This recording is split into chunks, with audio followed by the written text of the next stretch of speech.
같은 줄 알았는데 이렇게 다릅니다. 차이가 큰 만큼 확실히 알아두시고 자동차 운전하시는 분들은 자동차뿐만 아니라 운전자 보험의 필요성까지도 잘 알아두시면 좋을 것 같습니다. 근데 아직까지도 좀 헷갈린다 하시는 분들 있으시잖아요. 자, 그런 분들을 위해서 운전자 보험에 대해서 좀 더 자세히 알려드리도록 할게요. 이 정보는 김민아 전문가께서 준비해 주셨네요. 네, 앞서 말씀드린 것과 같이 그 자동차 보험과 운전자 보험은 엄연하게 다른 보험이라는 것을 알아두셔야 하는데요. 자동차 보험은 민사적 책임을 보장하고 운전자 보험은 형사적 책임을 보장한다고 말씀 주셨죠. 쉽게 말해서 운전자 보험은 나를 위한 보험, 그리고 자동차 보험은 남을 위한 보험이라고 생각하시면 간단합니다. 특히나 운전자 보험은 어떤 차량을 운전하든지 보장을 받을 수가 있는데요. 차량이 여러 대이거나 다른 사람의 차량을 운전했거나 렌터카 이용 시에도 보장이 가능하다는 점을 알아두시면 좋습니다. 그리고 그림과 같이 신호 위반이나 중앙선 침범, 횡단보도 사고 등과 같은 12대 중과실 사고는 운전자의 부주의로 발생되는 경우가 많아서 이렇게 아무도 예측할 수 없는 사고에 대하여 비용을 준비해 두시는 게 좋습니다. 하지만 음주운전이나 무면허 운전, 도주, 오토바이 사고는 면책사항인데 특히 오토바이 사고를 제외한 음주, 무면허, 도주 사고는 중범죄에 해당되니 보장을 떠나서도 절대로 일어나선 안 되겠죠. 이렇게 12대 중과실 사고로 피해자가 6주 이상 진단 시에는 무조건 형사처벌 대상이 됩니다. 그리고 12대 중과실이 아니더라도 일반 교통사고에 중상해 사고도 형사처벌 대상이니 이에 대한 사고를 준비해 두시는 게 좋습니다. 네, 자동차 보험은 이제 오로지 차만을 위한 보험이다라고 생각하시면 좋을 것 같고요. 운전자 보험은 앞서서 표에서도 좀 많이 보셨겠지만은 다양하게 어떻게 보면 이제 나를 위해서 차로 인해서 내가 생기는 다양한 사고를 또 대비할 수 있고 준비할 수 있는 그런 보험으로 생각해 두시면 좋을 것 같습니다. 자, 그러면 운전자 보험 가입할 때 꼭 알아야 하는 뭐 그런 팁 같은 것도 있을까요? 네, 운전자 보험에 가입하거나 기존에 갖고 계셨던 보험을 확인하실 때에는 몇 가지 체크해 보실 사항이 있는데요. 그중에 첫 번째가 필수 담보가 최대 한도로 가입되었는지를 보셔야 합니다. 필수 담보는 교, 변, 벌로 기억하시면 편한데요. 교통사고 처리 지원금, 변호사 선임 비용, 대인과 대물, 벌금 부분입니다. 대인벌금은 사고로 사람을 다치게 했을 때 발생이 되고요. 대물벌금은 건물이나 재물 등을 사고로 파손시켰을 때 발생이 되는 부분입니다. 예를 들어 운전하다가 가로수를 들이받거나 1층에 있는 상가를 들이받는 사고들을 종종 접하셨을 텐데 그런 부분들을 처리해주는 비용이라고 보시면 됩니다. 최대 가입 한도가 각각 1억, 2천만 원, 3천만 원으로 설정되었는데 시간이 지남에 따라 합의금이나 사고 처리 비용이 예전보다는 상승되었기 때문에 최대로 준비가 되었는지가 중요합니다. 네, 체크 포인트 좀 짚어드렸습니다. 방금 알려드렸던 이 체크 포인트는 우리가 사진 찍어서 딱 가지고 있어도 좋을 것 같아요. 또 요즘 그 운전자분과 관련해서 법이 또 바뀌다 보니까는 이와 관련해서 제대로 준비가 좀 필요하지 않을까 싶습니다. 체크 포인트 여러분들도 꼭 알아두시길 바라겠고요. 그리고 또 이것도 있어요. 중과실로 사고가 나거나 중상해를 입었을 때 피해 정도에 따라서 좀 보상 금액 한도가 많이 달라진다라는 얘기가 있더라고요. 이건 어떤 이야기일까요? 네, 교통사고 처리 지원금은 형사합의금이라고도 하는데 이 담보는 약관 개정이 한번 있었어요. 2017년 이전과 이후에 지급 방식이 달라졌기도 했고요. 예전에 가입하신 분들은 가입 한도가 적게 되셨을 가능성이 많습니다. 예전에는 3천만 원부터 현재는 1억 한도로 점점점 상승되었는데 자료 화면을 보시면 6주에서 10주 미만 사고는 동일하게 1천만 원이 보장이 되고 10주에서 20주 미만 사고는 가입 한도에 따라 각각 3천, 4천, 5천 지급이 됩니다. 그리고 20주 이상에서 사망까지의 사고는 가입하신 최대 한도로 보상이 되고요. 그런데 요즘 스쿨존에서는 6주 미만 사고에도 교통사고 처리 지원금에서 보상이 가능하다는 점을 알고 계시면 좋습니다. 스쿨존에서는 또 법이 조금 다른가 보네요. 예, 근데 저는 이제 이것도 좀 궁금해지긴 하더라고요. 요즘 이제 뭐 벌금이라든지 아니면은 뭐 보상해야 하는 금액이라든지 이런 부분들이 뭐 너무나 까다롭다 보니까는 이것도 좀 정확하게 체크해 두면 좋을 것 같다는 생각이 드는데 자동차 운전 중에 다른 사람에게 이제 상해를 입히게 되는 경우가 있잖아요.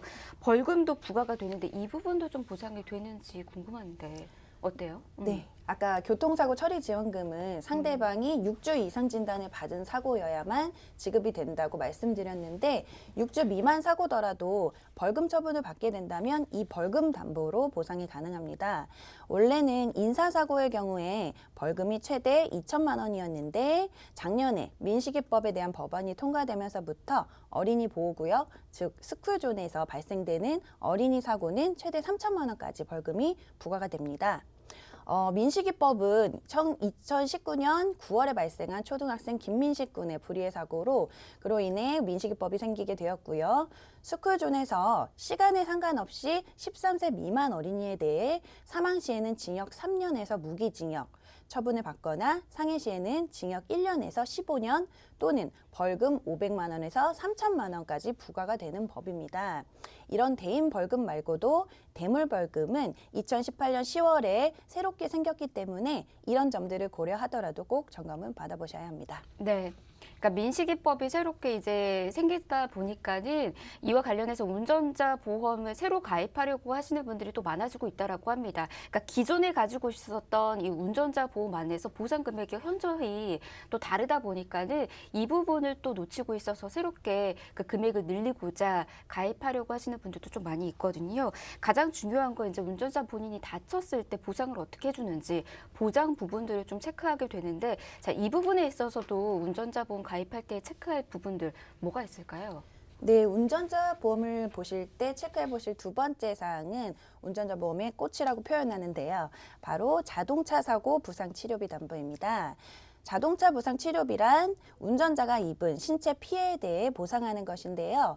본인의 차나 타인 차를 운행했을 때는 물론이고 대중교통 이용 시 보행 중의 사고에 대해서도 보장받기 때문에 보장 범위가 굉장히 넓다고 볼 수 있겠죠. 이 담보는 1에서 14등급의 상해 급수로 분류해서 보험금을 차등 지급하고 있고요. 제일 흔히 발생되는 그 사고가 접촉사고죠. 이런 경미한 사고에도 요추나 경추에 염좌 또는 타박상 등의 가벼운 부상이 생깁니다. 이런 부분부터 보장이 되는 점을 봤을 때 활용도가 매우 높다는 점을 알 수 있겠죠. 그런데 보험사들은 이 담보의 범위를 점점 축소하고 있는 추세여서 더 줄기 전에 상해급수 14급일 때 30만 원에서 50만 원 정도 지급되는지 확인해 보시는 게 좋습니다. 네, 체크 포인트 이렇게 하나씩 계속해서 알려드리고 있습니다. 그리고 또 하나 놓치고 있는 거는 이거이지 않을까 싶어요. 저도 운전자 보험 가입했었을 때 그 체크해야 하는 사항에서 이걸 좀 봤었거든요. 이 운전자, 그러니까 내가 어떤 용도로 자동차를 몰고 있는지, 뭐 영업용인지 아니면은 뭐 출퇴근용인지 뭐 이런 것들이 좀 있던데 중간에 직업이 바뀌시는 분들도 있잖아요. 그런 분들은 어떻게 하면 좋을까요? 네, 이것이 바로 세 번째로 체크해야 될 부분인데요. 내가 가입을 영업용으로 했는지 자가용으로 했는지를 살펴보셔야 합니다. 택시를 운전하는 분과 일반 운전자를 비교해 봤을 때 사고가 날 확률이 누가 많을까요? 네, 아무래도 택시가 많겠죠. 이처럼 보험회사는 영업용 운전자 보험과 자가용 운전자 보험을 분리해서 판매하고 있습니다. 일반 자가용 운전자로 가입을 했다가 영업용으로 사고가 나면 보상을 받지 못하고요. 이런 것들을 잘 모르고 가입해서 문제가 발생되기도 하고 살아가는 동안에 영업용 차량과는 상관없는 직업이셨다가 나중에 변동되는 경우도 있어서 체크해 보실 필요가 있습니다. 네, 이렇게 여러분들 놓치고 있었던 부분들 꼼꼼히 체크하셔서 운전자 보험 보다 더 현명하게 준비해 보시길 바라겠고요. 그리고 이제 운전자 보험 지금 이 시기에 또 새롭게 바꾸려고 하시는 분들, 리모델링 하려고 하시는 분들 좀 많이 있다라고 합니다. 관련된 사례도 준비가 되어 있다라고 하니까 사례 이야기도 좀 들어볼까요? 네. 네, 이분은 운전자 보험을 총 4개나 갖고 계신 분이었고요. 화면 보시면 아시다시피 필수 담보들이 여러 회사에 중복으로 가입이 되어 있었습니다. 이런 필수 담보들은 중복 가입이 되어 있다고 해서 모두 보상받는 게 아니라 비례 보상을 받기 때문에 필히 정리를 해주셔야 되고요. 이분은 운전자 보험으로만 약 9만 7천 원 정도를 납부하고 계셨죠. 그런데 리모델링을 통해 한 상품으로 통합해서 예전에는 없었던 대물 벌금 담보가 추가되었고 대인 벌금도 3천만 원으로 조정되었습니다. 또 다른 필수 담보들은 각각 최대 한도로 정리가 되었고 보험료도 3만 원으로 축소했습니다. 그래서 총 6만 7,400원을 절감하였는데 이는 1년이면 80만 원 정도를 절감한 효과라고 볼 수 있습니다. 네, 무려 80만 원을 절감할 수 있었던 사례가 있었네요. 자, 운전자 보험 이렇게 운전자 보험도 줄줄 새고 있는 보험일 수도 있습니다. 제대로 한번 준비해 보시길 바라겠고요. 보험료가 너무 부담스러우셨던 분들도 보다 더 저렴하고 보상 범위는 넓게 역시나 준비하실 수가 있으니까 이 점 꼭 알아두시길 바랍니다. 체크 포인트들이 여러 개 좀 알려드렸는데 중간중간 또 놓치신 분들도 있으실 것 같아요. 정리로 좀 들어볼까요? 네, 지금까지의 내용들을 정리해드리자면 첫 번째는 교, 변, 벌의 필수 담보와 가입 연도를 확인해 보셔야 하고 두 번째는 내 보험이 민식이법과 같은 새로운 교통법에 맞춰져 있는지를 확인해 보셔야 합니다. 그리고 세 번째는 자동차 사고 부상 치료비 담보가 있는지, 있다면 14급일 때 얼마나 나오는지를 확인해 보시면 되고요. 네 번째는 내 운전자 보험이 영업용인지 아니면 자가용인지 체크해 보시고 직업 상황도 확인해 볼 필요가 있습니다.